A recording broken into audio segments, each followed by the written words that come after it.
Hey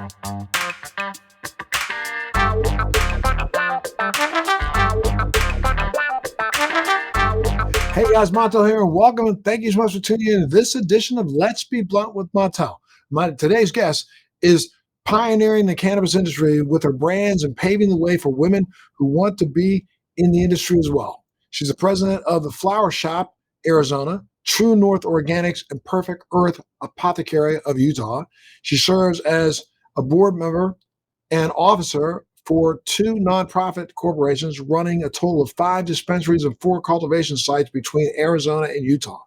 She is a corporate attorney, licensed in both Arizona and California, and actively an active community member of the Arizona Dispensary Association and serves as the president of the Utah Cannabis Association.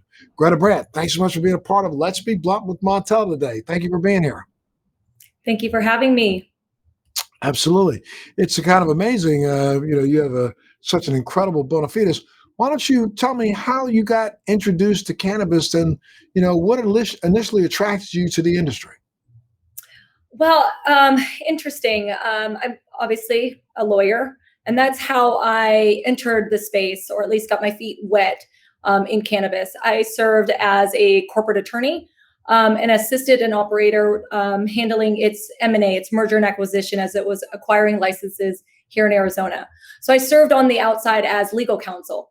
From there, we closed on that acquisition, and I was asked to come in-house and serve as its in-house counsel. Taking a leap from the law firm to in-house corporate attorney, very different. Especially in cannabis, just because you're asked to be involved in all different aspects of the business. From there, I catapulted to take over operations, and I served as vice president and then to president now. So now I oversee all operations here in Arizona and our Utah operations. I don't ask this question with any ulterior motive other than ask, were you involved with cannabis before you got involved this way? I had dabbled with it, in college at parties, but beyond that, no, not on the illicit market or really have an understanding of how the legal market was working. No, not before that. And so, now the transition, have you become now more of an advocate, or are you still just really just doing the business line of this, or are you an advocate for the plant? Of course, you're an advocate because you're the president of a company, but are you a believer? I should say it that way, or are you just? Absolutely. You can't not be a believer.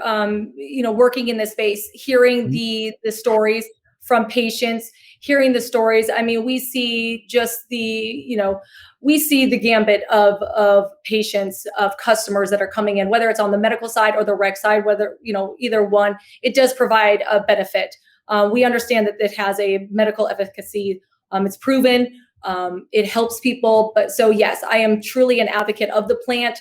There's a place, time, and manner for it for people, whether it's a social or medicinal use. I absolutely am an advocate. I also serve on the business side and trying to lead that, be able to market that, and move the dial to allow for more of an open, inclusive, area for marijuana to be widely accepted. And when you say it's almost impossible, there are lots of people that are in this industry that, I would say that, but not any pushback, but to come back to you and say there are several people in this industry who really are in the industry more from a B2B or business standpoint than being true advocates. And I think that's part of what is stifling some of this business from moving forward the way it should. Personally, that's what I think. And I would agree with, I'm sorry, and I would definitely agree with that. There definitely is. And I think it kind of, and maybe you could probably pinpoint that as more of when they entered into the rec side, right?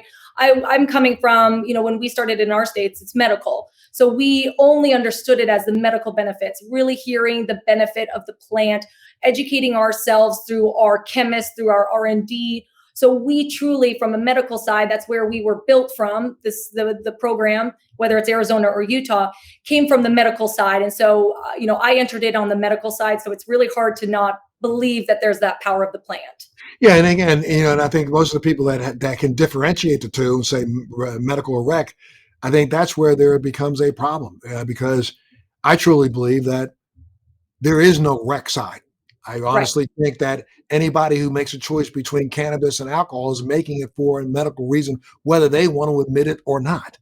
Agreed. Anybody who says that I'm going to use cannabis because it makes me relax better, that's a medical reason. Anybody who uses it because they want to sleep better, that's a medical reason. Anybody who wants to do it because they prefer to do cannabis because it's not going to give them a hangover in the morning, that to me is a medical reason. So I think that we've done ourselves a disservice in this industry by actually trying to differentiate the two. I don't think anybody's drawn to cannabis unless they're drawn there for some underlying reason that they won't even admit to themselves. But you were just talking about a little bit about the difference between what is the differences, or what are some of the differences between the regulations in Arizona and Utah? Well, Utah is to date is only a medical program, and so just trying to differentiate between Arizona and Utah's regulations. There, Utah is truly built upon the premise of a pharmacy model. So we employ pharmacists at our pharmacies, was what they call them in Utah, rather than a dispensary in Arizona. They actually get to use the term pharmacy? Correct. Wow. Correct. So yeah, it's an interesting model because it's trying to, which has its extreme difficulties of trying to force this business model into a pharmacy model. But yes, it is called pharmacies. We do employ multiple pharmacists. We have to have a pharmacist on staff at all times. And this Truly, is a licensed regular medical pharmacist, or this new category pharmacist? What is it? no, nope, a truly a licensed pharmacist through the state that has, that's registered with the DEA. They are, essentially we recruited them from a CVS, a Walgreens, some smaller pharmacies. That seems almost like I don't know, an oxymoron, in the fact that the federal government could then take their license for working in a place that's legal in a state. It seems so strange to me. Agreed, and they do take a big risk, right? Because this was the argument when we were discussing this with the legislature of what risk you're putting them at. Because right now their license is at risk should they have to report some of these things through the DEA as as a substance that they're providing. A lot of the time, it also caused a lot of headaches because pharmacists had to take either, they're risking their job. So some of the times that they've got, like hospitals, for example, they don't allow, the pharmacist to be employed through a pharmacy like ours, as well as being employed at a hospital. So they take quite a big of risk, and this whole program is Oxymoron. it contradicts with federal law at every turn, which is why we have problems with banking, which is why we have problems with lending. It's just a very interesting dichotomy. It's an interesting dichotomy, and it's also interesting for the fact that most of these people who are licensed pharmacists didn't believe in cannabis 3 or 4 years ago. These are the same people who are pushing back against cannabis now. I'm going to trust you to give me a product that you didn't believe worked 3 years ago. That's really kind of weird to me. And there are pharmacists, our pharmacists that work for us in Utah are not those ones. They truly have a personal story that attaches to why they believe in the plant. They've gone out and done their own research, even though we know that there's no medical, trials that are being done or have been done that actually have been certified. So really, that's the problem, where people come into the store and you're asking a pharmacist to prescribe something that they don't necessarily have any medical data or research on. They've done their own research and have come up with, working with our R&D department, figuring out some of the cannabinoids, figuring out the terpenes, figuring out the strains that may be effective for them, and then the delivery method that would be compatible to that patient. Yeah, so I find it very interesting that again, from my perspective, these are people who were trained in regular medical schools that, I'm told, a couple of years ago weren't even teaching anything about the endocannabinoid system, and now all of a sudden they've shifted over because there is a financial benefit in shifting over. Right. To me, it's like I find it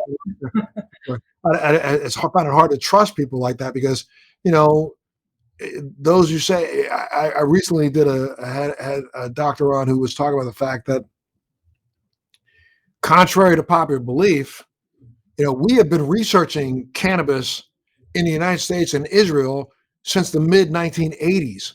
There's more published peer-reviewed documents worldwide on cannabis than there are on alcohol and alcohol abuse. Yet when the question comes up, everybody says, well, there's not enough research.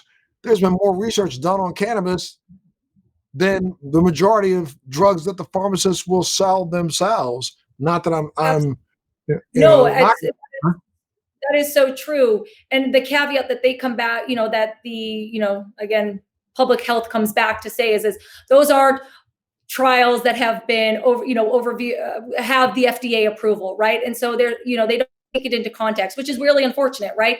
Because those trials were done for the last 20 years. We know that there's research. We know that but they're not necessarily verified. There's enough research that's been done by the federal government to give themselves their own patent and claim the efficacy of the drug in their own patent. So I push back a lot when I hear these words, there's not enough research or not FDA approved. Come on, FDA, screw them for a second.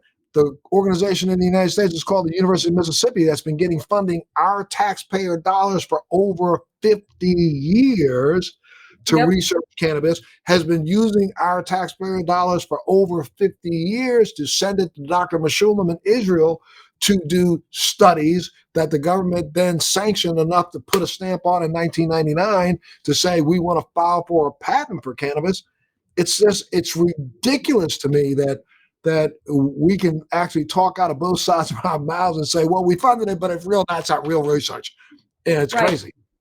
Well, and it's, again, it always comes back to, you're right, the financial benefit, right? Now that they're seeing pressure, and this is my opinion, right, is we all seeing the pressure that people are under from now, we already have one drug on the market that with THC. So, I mean, there's a pipeline. What I heard, I think yesterday, but there's 35 other clinical trials being done right now with THC from all the 5 big pharmas that are currently, going right now. So it's coming. We understand from big tobacco, big alcohol, pharmaceuticals, they're already taking stakes in this. They understand it's coming. Cannabinoids, pharmaceuticals are coming. We know there is the medical benefit of the plant, but why the federal government has not caught up yet. Yeah, it's the same reason why I don't understand it. If I was a pharmaceutical company right now, I would be reticent to spend dollars on a product that I have claimed didn't work for 30 years and now try to convince the masses that I believe in something that I didn't believe in 3 years ago. But I want to make some money off your butt, so I believe in it now.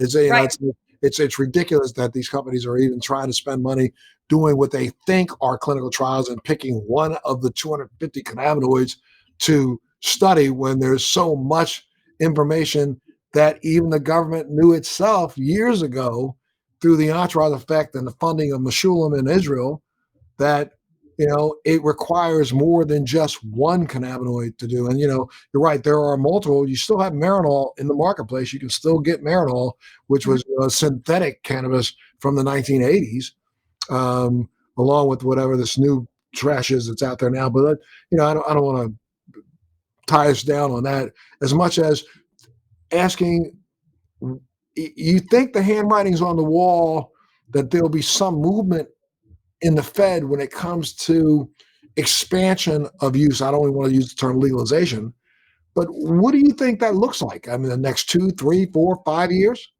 I mean, we would love some type of movement. There's no question. I do believe the writing's on the wall in the next 18 months. There's going to be some type of movement.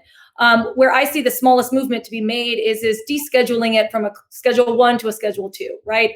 I mean, that would allow for operators, and I'm speaking more on the existing legal businesses, the states that actually have medical programs, recreational programs, whatever they're going to be, legal cannabis programs where you have legal operators. The challenges for businesses is immense. The financial burden that we have, not to say that we are here to make money. However, to be able to have access to traditional banking, traditional finance, have lending opportunities. We are hamstringed in a lot of those different areas that just moving from a Schedule 1 to a Schedule 2 would alleviate some of those burdens for operators in this space. But I do see that there should be some movement. But from a Schedule 1 to Schedule 2, that would mean that you have somebody who believes in the efficaciousness of a product. And we have a president who's sitting in office who still claims that this is a gateway drug. And we have a vice president who, as much as she may lie and say that she believes in cannabis, made sure that more people are incarcerated in her state for minor cannabis law violations than any of her predecessors. So I don't trust either of them. And this whole idea of decriminalization through descheduling, to me, that still says when you say decriminalize, that still means that you're still a criminal. Well, Huh? well, I feel like it more puts it in the sense of like opioids, right? We have the pharmaceutical company that sells an opioid that says the Schedule 2. They still allow for traditional banking. They allow lending opportunities. For example, as an owner and operator, my personal financial standing in banks, were pushed out. So people that are even working in this space necessarily have difficulties obtaining traditional bank accounts if they know what you're doing. So you've got pressure from all sides of the industry. They're asking for some assistance so that people can able to have bank accounts so paychecks can be deposited, insurance so that they can have health insurance. Though a lot of those aspects are, but it's true. I don't necessarily think that we're going to have movement from president or vice president to be moving the dial here. And again, one can only hope. It's been so long. They have 32 states now have programs, cannabis programs. It's 37, right? 37. Yes, sorry, Yeah. 37. When is the time to make some movements? And again, it's not going to be. They're not going to just have the federal government get involved on this. They're going to obviously leave it to the states. But again, I would hope, and and history does seem to predicate that we would be moving in that direction. We had the Safe Banking Act that got somewhat close to being passed, to at least alleviating and acknowledging the hardship on legal businesses, so if they at least can see it. Especially legal businesses that in the last 18 months have been considered critical services in almost every state that there's a business. I mean, how can you call this? Right? It's ridiculous. It's utter ridiculous because here during COVID for us, obviously we were an essential business. We had to maintain. We kept open, and it's funny because you say we're essential, yet you want to treat us like we're illegal, and don't allow any opportunities. Again, the tax burden that that operators have is egregious, and so it doesn't allow us to even have financial abilities to get lending or financing abilities to do expansions, to do TI improvements, to do salary, to give bonuses or increase salaries. We're really restricted and hamstringed on our ability to actually grow in our business. And in Utah, for example, the difference between Arizona and Utah is I don't have the ability to do any advertising or any marketing in this space. Zero. I don't think you can do that in any of the states. There's no ability to legally advertise or promote. I mean, I've been in this business myself now for years, and you can't even promote and talk about your products, yet it's still okay to talk about every single pharmaceutical out there under the sun. Crazy. Go ahead. It's crazy. I mean, here in Arizona, I am allowed to market and advertise. I do have billboards. They do require some now. They are going through You want to ask a question? No, you can advertise can you advertise your facility, or can you advertise your product? Our product, we advertise our product, like the name, and then we show a picture. We just can't show an actual bud. Yes. And so, Arizona is very free about advertising and marketing. They don't necessarily, and I do believe Arizona set up one of the best programs in the state. They allowed for vertical integration, and they really just mirrored the medical program to the recreational program. So that foundation really was set in stone. And so when they did roll out the recreational program, it mirrored medical, some changes with edibles and THC potency, but really the program, the medical program was very successful. Its foundation was very successful. So rolling out recreational wasn't very difficult for the state. It was more difficult on the operators to ensure that they were prepared for that and had their compliance aspect of it. Because truly, without a strict compliance department in your facilities, you are just bound for revocation. Right. Yeah, very interesting. I did a podcast very recently with who Red Man is, right? Reggie Noble. Yes. Okay, and Red just started. He and his group just started what is now the first federally sanctioned and only federally sanctioned National Cannabis Party. What do you think about that? I mean, I think that's something that's really could help to change. They have now, established the National Cannabis Party, and a party and organization that's able to fundraise under that name and actually able to support and even put a presidential candidate up as a nominee based on their stand on cannabis. So what do you think about that? Fantastic. I mean, more people entering the political space puts pressure on people to hear different views, different ideas. And I think it's fantastic. It's going to at least move the needle for that discussion. Cannabis is a widget in a business sense, right? Really should be treated as a widget, regardless of what you're from a business standpoint. I think that I would, I'm this is the first time that I've heard about this cannabis party, and I think it's fantastic. And I'm definitely going to look more into this and see what their platform is, and hear more about what they're trying to do for the cannabis industry, for the cannabis space, for patients, for customers, to ensure fair and equal access. I think is huge. And something that, again, the social equity programs are trying to right the wrongs. The war on drugs is something that needs to be addressed, and it's the elephant in the room a lot of the times that nobody wants to talk about. And some states are doing a good job. Some states have developed or in the process of developing those programs and have it roll out. It's going to be bumpy no matter what, rolling that out. But I'm very encouraged to see states moving in that direction and really trying to correct some of the wrongs that we've done. It's very encouraging to see a woman like yourself actually sitting at the helm of, cannabis industry, couple outlets, because I mean, though the percentages seem to be growing, there's not enough of you out there in the forefront, I think, being promoted as being representatives. I mean, I look at you and I think, typical upper middle class housewife, that comes to mind. And I think that needs to be an image that is discussed and shown more as a representation of this business. Right. You have to make it mainstream. It really needs to be. The fact is what, women are represented, but they still are underrepresented, especially in the executive level. You hear statistics, 36% of C-suite in marijuana businesses are females. And I think to an extent, possibly yes, but here that I see, I'm one of, in Utah, there's two females. In Arizona, there's maybe 5. We are very well underrepresented in my job, especially being a female that has, worked very, very hard to get to this position. It's a very male dominated industry, and we need to encourage and we need to elevate women and minorities in this industry. And I take that very seriously. But you're right. I am the stereotypical,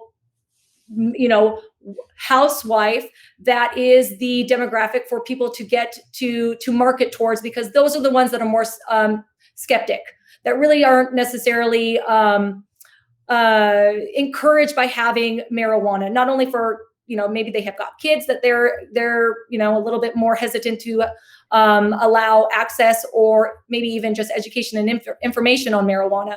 But it is, and it's our job to encourage women and minorities to enter this space. It is a great opportunity. This is the fastest growing industry. I always tell them, like, 1 year here is 5 years in another business. It is so fast, which creates its own challenges, which is why, some days are harder than others. It's fast paced. Every day is very different. You're really triaging your problems. You come into the office with the best intentions to get all of your things that you need to get done. But by the time, by noon, your schedule is gone. You're just triaging issues, triaging, business decisions, because things do change very quickly.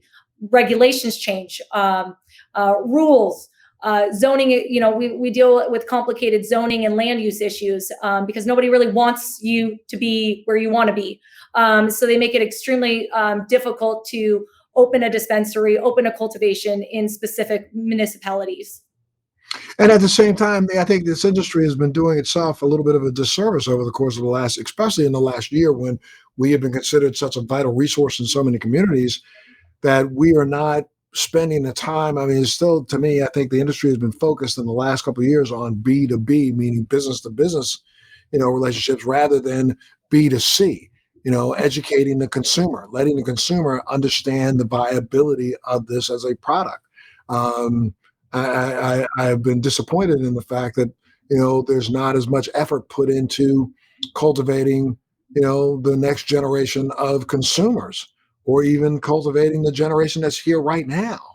I agree. And honestly, it's on us now because we need to educate our customers. We need to educate the community about the benefits because nobody else is. You don't have pharmaceuticals, you're not having the federal government, the state government, nobody wants to touch it. It is now put on the operators to do that education, which again, the flower shop is taking that path for that wellness journey. Whether your journey, can be a day, it can be a lifelong journey where cannabis can play a role in there and how the benefits are. And I think research and development, whether that's from your own internal organizations or utilizing the education that's out there, it is our job to educate the benefit of marijuana. Why are people consuming this? Why are people putting it in their body? I mean, you would want to know that before I would consume something. Is this safe?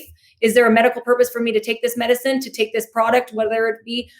That's what our job is. And that is where I think the industry has fallen short on because they're trying to grow as quickly as possible.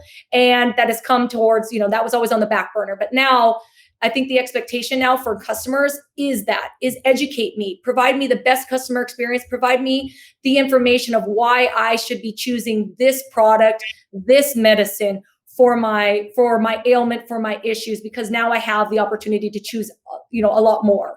Sure, and I agree with you. I think that it is incumbent upon this industry before this industry implodes to start educating the consumer, and we have failed to do that. I just don't understand myself personally why. And then when we take a look at, I think we need to do a little bit more effort to kind of contain this industry a little bit. This whole idea in the last couple of months where we have the THC O out there now, and we have that cannabinoid that and we also have, what is this other thing, THC 8 or Delta 8. Oh yeah, that's been which is oh. I think absolutely. I was aghast when you start hearing that this industry is we're allowing ourselves to have some people in the industry go down that path. That's only asking for the Fed to stomp on your head. Yes. And it's frightening and it's not regulated. So, the problem comes back to, if this is medicine, why is it not regulated? Delta 8, and you've heard this, some states are cracking down on Delta 8 because it is not regulated. There's no scientific information about that. And really, we don't have the understanding of where this product is. There's no testing. It's not regulated. We know it. We don't know if that's really a naturally occurring cannabinoid or it is a, I don't know. Synthetic derivative is what. Yes, that's what it is. I mean, so. I mean, why would we, as an industry that is fledgling industry, like to allow our products to be adulterated this way, just to be able to bring in the ire of the Fed? And there's no policing of us among ourselves to ensure that this is something that'll be sustained for the Delta 8 question is one that could shut this industry down completely. Mm-hmm. And then, I'm sorry, I saw that new. No, go ahead. I'm sorry. No, I saw that new thing I think it's called THCO or THC 0. Have you seen this? I have not. Now I'm very curious to see what this is. That's about as scary as Delta 8. This is even worse. They're literally, again, refining and synthetically modifying, CBD in a way that produces a product that is supposedly anywhere from 20 to 40 times stronger than regular THC. Why would we do this? And not push back against whoever decided. It's just like, I don't know, about 2 or 3 months ago, there was a huge article out about, those idiots who were selling, the THC bump, which is a THCA, but has been activated and they call it bump. Why the hell would we even want to use a term like that? Right. And it looks like white powder. And correct. You're just putting, you're yes, you are putting us back in the box, right? As the illicit, illegal drugs that, we are trying to fight and combat, that image, that reputation. And really that's horrific to think that that's even okay. It's sad. I mean, it's sad because again, some people though they want to find a niche, right? They think that this is a niche, it's a quick buck that they're going to be able to get their product out, get a name from themselves, differentiate themselves, and that is not the right way to do it. Not putting the entire, it's like throwing the entire, I mean, or shooting a hole in the side of the ship, or letting it run into an iceberg, and Yep. understanding that the bow may stay out of the water for an extra hour, but the rest is going to sink.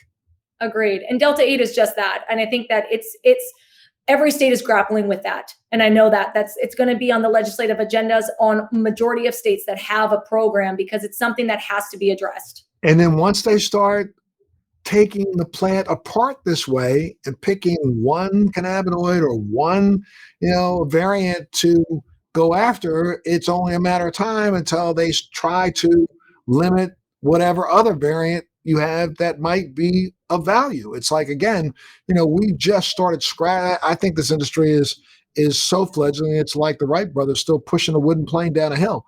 I mean, Right. we've barely, we've all been on this CBD tip for the last couple of years just because of one television special, but not even understanding that, there are 250 plus of these same components that we know from the beginning work better in an entourage way, and work Right. better when they're collectively put together along with the terpenes, along with the flavonoids. But now we're going to allow the Fed to step in and say, well, I'm not sure if we really want you to put these terpenes in. Stop. I mean, they open up the bad door with this, I think. But they first have to recognize us. And that's going to be a hard push too, is before they get into, and then, I mean, it's a slippery slope, right? Again, you got conversations about price control. You got conversations about limiting potency, limiting cannabinoids, limiting terps. And it's just a slippery slope because, again, do we, first of all, I laugh at that too, well, first of all, you've got to recognize us as a legitimate business. You got to recognize us as having a medical benefit before you even want to dip your toes in the sand right now. But you're right. I mean, we don't do ourselves any favor by pushing the envelope too far and, thinking we can get away with it because of a rec program that you have in a state that allows you that latitude to really push the envelope. And that envelope being pushed is going to break this program. The program is at its infancy. We are still trying to demonstrate the support of the community, support of our lawmakers, that they do see this as a value add, and then regulate it in a manner that's appropriate, just like you do for pharmaceuticals. So we're not doing ourselves any favor, and we're allowing the loudest people, the most obnoxious, loudest people to get the headlines. Right. And that's our job. And this is where the industry is failing, is not providing a loud voice that is opposing that type of behavior, opposing that type of product, and then also providing the education that backs up why they need to support medical marijuana or marijuana, whether you're a patient or just a consumer, based upon what your lifestyle and your well-being is. And that's where our job is. And I think, I do think that there is some merit to this whole idea of a national cannabis party. And I would love to connect you with those who put that together, because I think that they could use your expertise in helping them, navigate what they're trying to do now by setting up individual state caucuses or state offices. And they're allowed to do so by the federal government because they are now federally sanctioned as the National Cannabis Party. So maybe when we're offline, I'll make sure to get information. Sorry? Yes, please do. That's fascinating. And I deal a lot with the legislature, especially in Utah, just because of how political that is. And I really, my sole focus for Utah, not sole, but a majority of my time is spent dealing with the legislature and educating them, providing that information, common sense, and bringing common sense to the table of rather than a fear-based reaction, is really bringing, that R&D, really bringing the medical side of it and understanding the benefits. But it's true. We need, more than ever, I think it's the time for a national party. The timing to me is just perfect. As I do think in the next 18 months, you're going to see movement one way or the other, even if it's banking, we'll take it. It does provide an inch. We'll take an inch. Right, man. We need an inch right now. What's your opinion on the decision, to not let Sha'Carri Richardson compete in the 2021 Tokyo Olympics because she tested positive for cannabis? And, when you hear her story and you understand why she tested positive for cannabis, and she was using cannabis in a state where there's a legal medical program. It Right. just seemed crazy to me that they would have the audacity to pull her ability to represent the United States for that. I agree. I think it's twofold. I can understand why the World Anti-Doping Agency didn't allow her, right? Because it still is a prohibited substance. Again, the United States, my personal opinion is this is ridiculous. There are medical benefits. It is not a performance enhancing drug. We know that there's no scientific information to put forward to say that it is, Well, similar. if there was a Olympic event for pizza eating, it might. Right, right. I'm Well, just joking. No. but that's what I mean in the sense that they're trying to say is it boosts self-confidence. In her use of it, whether, regardless of what the use is going to be, it's legal. There's a medical benefit that doesn't necessarily, if it's for stress, for anxiety, for performance, it's not a performance enhancing drug. And I think that, where is that line? Gatorade seems to be okay. It enhances performance by hydration, right? Correct. And then we go on for steroids. Steroids is clearly been deemed not deemed a performance enhancing drug. So where does marijuana lie here? And I think that's going to come down to their decision. And it does sound like they are reviewing this now, that they are been asked by the stakeholders to review marijuana as a substance. But again, from my personal opinion, believe that she should have been, she should be able to go. Marijuana should be used for recovery. I think that when that positive test came back from her, they should have tested everybody, every Olympian, and found out that, there are a couple of sports that recognize the use of cannabis and have been using cannabis for the last 5 Olympics, and nobody's even tested them because they were afraid that if we test one, we test the rest, and there won't be an event. Right. I mean, you gotta think in terms of, skateboarders, and think in terms, and I'm not trying to cast an aspersion on particular people, Totally. but there are certain groups of athletes who have always thought about cannabis as being not an enhancement, but just something that's part of their lifestyle. So the fact that they didn't test them, but they tested her, that's where I thought that the problem came in. That's a huge problem. If that's the case, then that's a different conversation, right? Which is shocking. But yes, I mean, there are definitely sports that do bring that into the lifestyle, and the fact that they were allowed to participate, or if they were deemed not needing to be tested, that's very interesting. Yeah. And very disappointed. I mean, we have a long way to come. The world has a long way to come. The United States has a long way to come. When I heard the news of that, it's so disappointing. I get asked that question quite a bit about where we would stand from an industry standpoint of why. And I'd come back to is that it provides a medical efficacy. It is not deemed a performance enhancing drug. So I'm not sure why it's sitting on that list. Right, I agree with you, and the fact that you can take Advil, right? You can take Tylenol. If you can take any one of those as a recovery tool from your running or whatever your event is, cannabis should be considered the same. Especially since we now have research proving that certain cannabinoids have greater and better anti-inflammatory responses in the body than some of the over-the-counter drugs that we have out there right now. Agreed. And we have pharmacists recommending this use. Correct.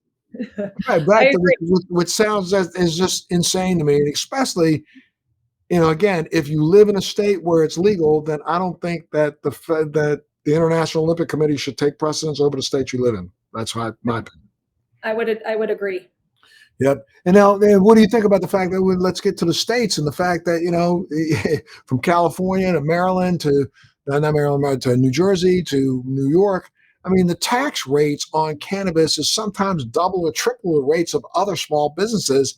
And I mean, do you hope that we at least take a look at that and say, wait, knock it off a little bit, folks, here. If you don't believe in cannabis, then just outlaw it. I mean, stop with this idea of, okay, well, we're going to make it legal in our state, then we're going to tax the hell out of it to make it more difficult for consumers to be able to buy. Yeah, and I think it's interesting because we just went through this with Arizona trying to get Prop 207 passed. And why the excise tax is so high is because to get support for opposing parties, you had to put a percentage point, right? At the end of the day, you had to put some type of percentage point towards that bucket.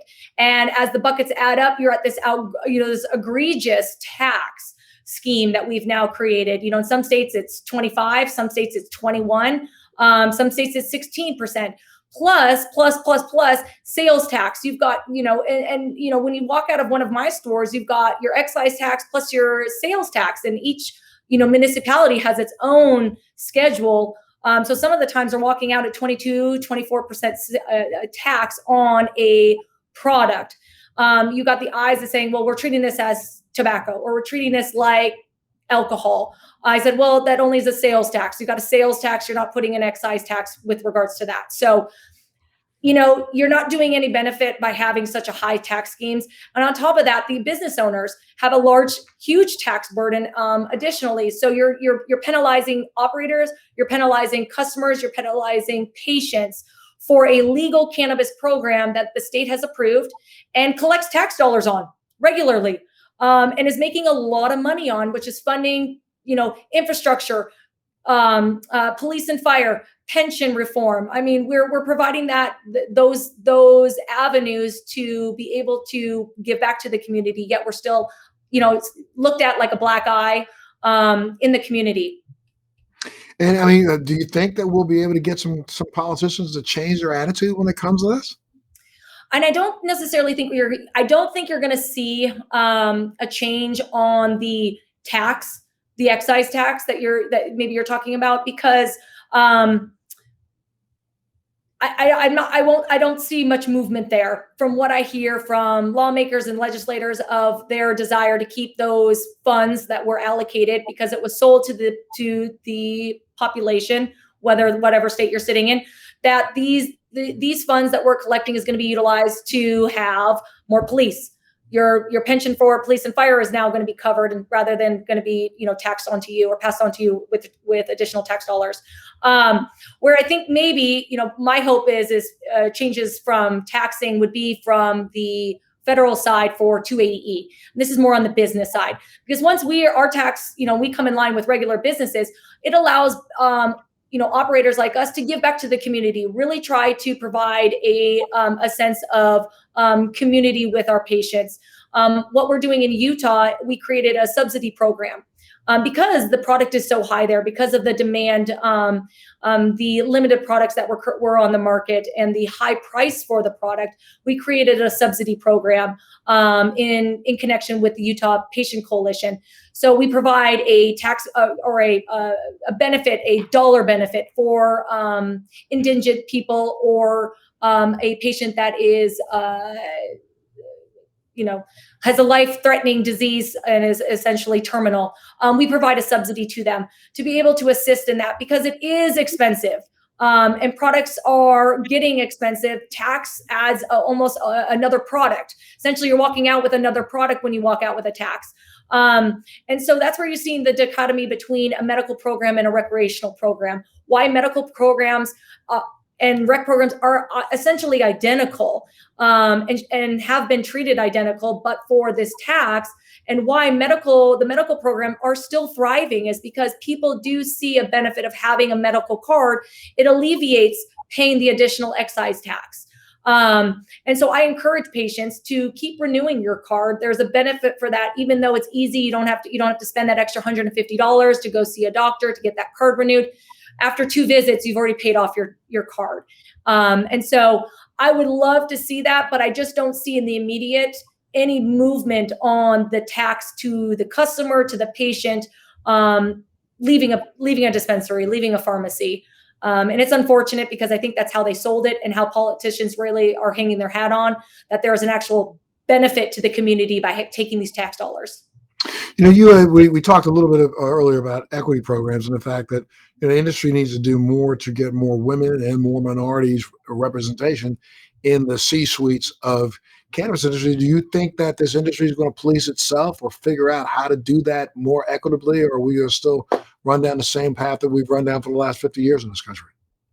I think we need to police ourselves. And I think that it's incumbent upon us as operators, me specifically, is to hire women and minorities, give them the opportunity in the fastest growing industry, currently right now is we need to be elevating that. And I'm glad to see that we've got statutes that require social equity. People are going to do workarounds, and it's unfortunate, but really it's the benefit to have a working class that is equal, both men and women, that have the ability to be side by side. It is our job to elevate that, to give opportunity, because there's opportunity everywhere. There is, and it is now that we need to act, and that's something that I'm very passionate about. I do try to bring females in. I elevate at any opportunity, because it is extremely hard to break into any industry, but it's extremely hard to break into this industry as a female. I came about it in a different manner as a lawyer, and I had my own challenges, coming into this space. And so I've seen firsthand how females and minorities, how hard it is to break into this industry. And so first-handedly, I try to elevate that. I really take that to heart. And I believe that it is incumbent upon us as operators, because it's not going to happen otherwise if we don't do it ourselves. It's going to fall into the same trap. But you're seeing now more females coming in, more minorities coming in, and it's allowing them to stay and really encouraging them to remain in this space, because again, how fast this industry evolves.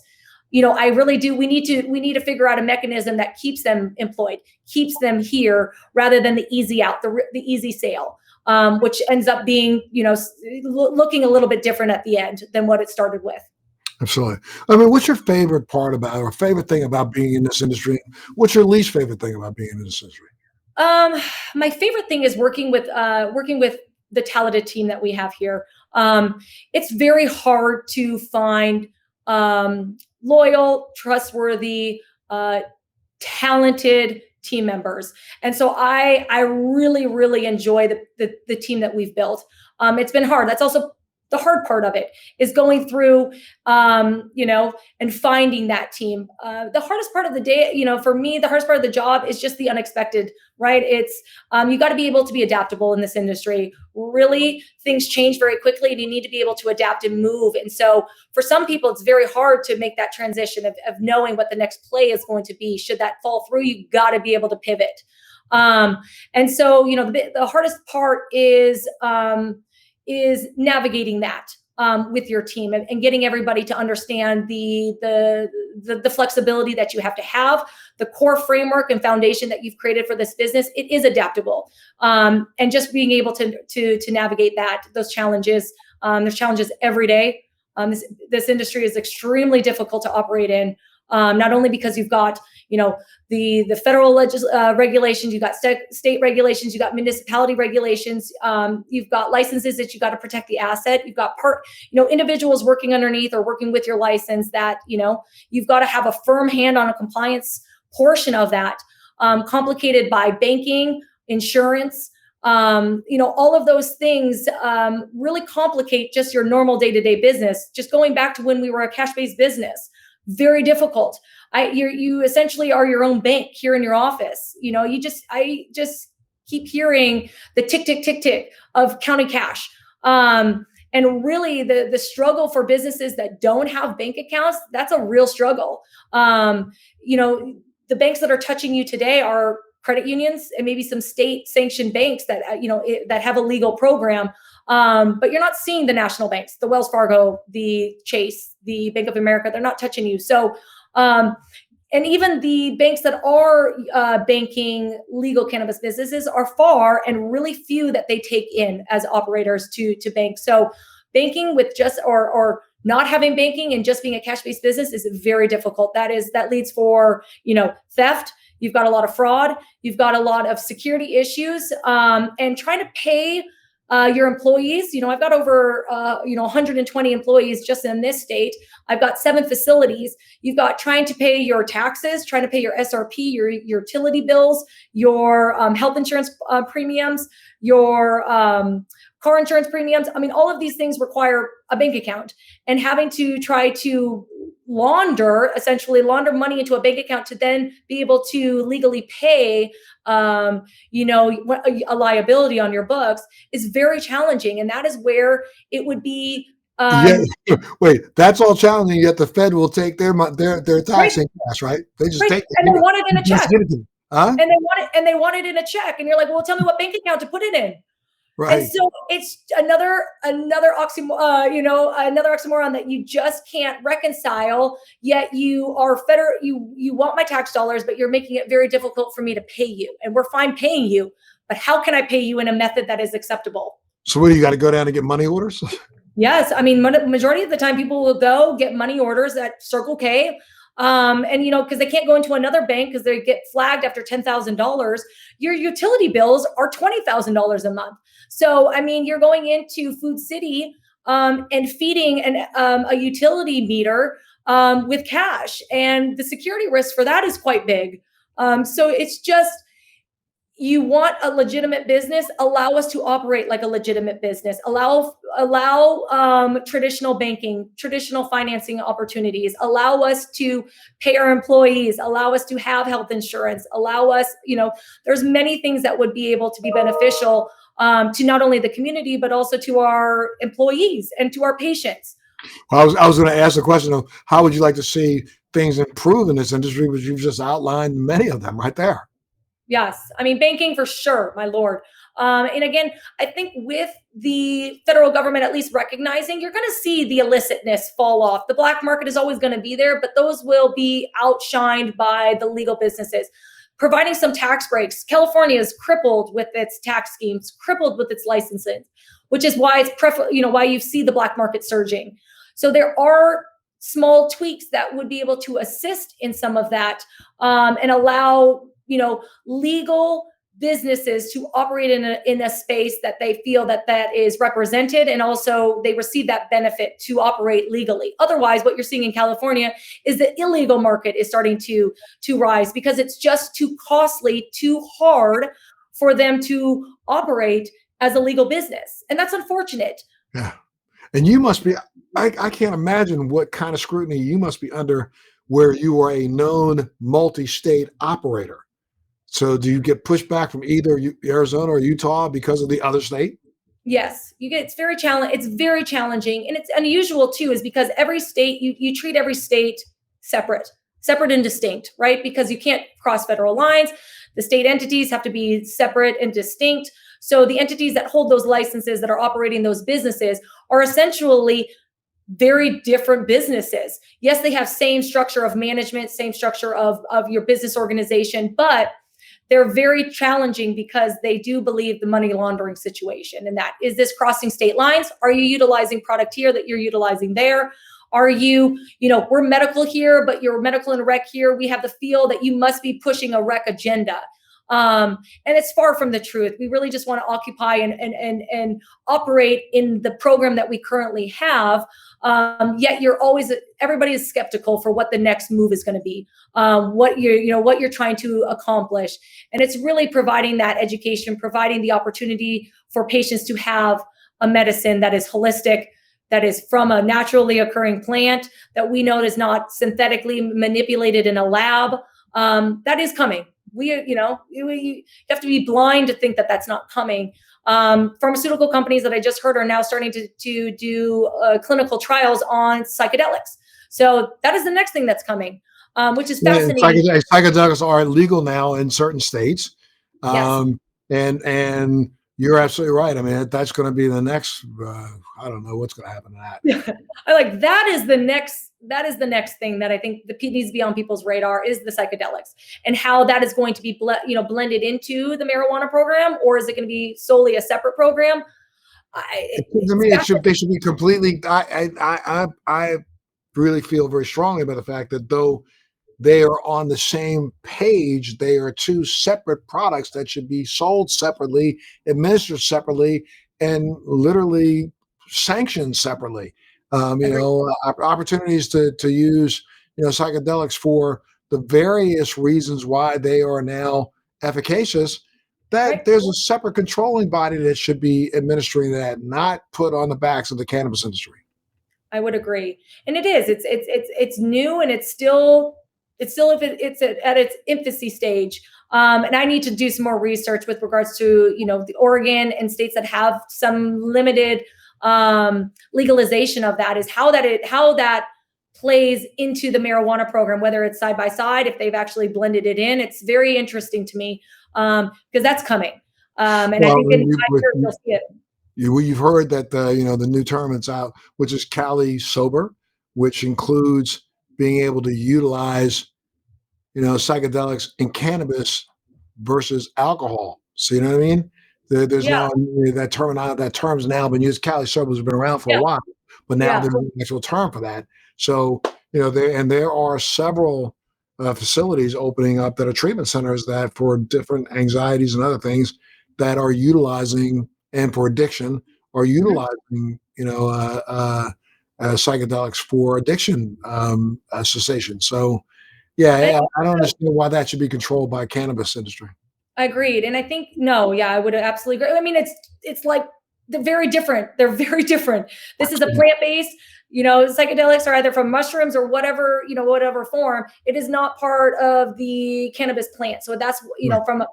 from your seat, it is a separate and distinct business and program that maybe coincides with, and likely in states coming on that already have an existing marijuana program. But it's interesting to see. And I did look into, just out of curiosity too, is how marijuana can be treated for alcohol addiction in rehab. And I Absolutely. find it fascinating. And I want there to be more education on that is an opportunity, that is interesting education, some research. We also do know that marijuana can be a exit drug to opioid addiction. Also, we've seen this, not just the psychedelics, but cannabis can be an opioid cessation tool rather than what the president seems to think is being a gateway drug. Greta, I could talk to you for hours. We could probably chop it up on almost every single topic. So I'd love to have you back. Would love to. Thank you. Absolutely. Fascinating. You know way too much. This is great.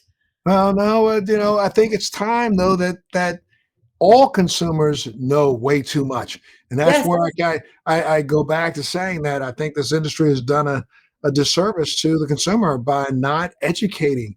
I mean, right now, the number of baby boomers in this country who don't find cannabis as a valid product, it's absolutely insane, and that's because of us, the industry, not because of them. We've not done a good enough job educating them. And the more and more we do, I think the better this industry will be.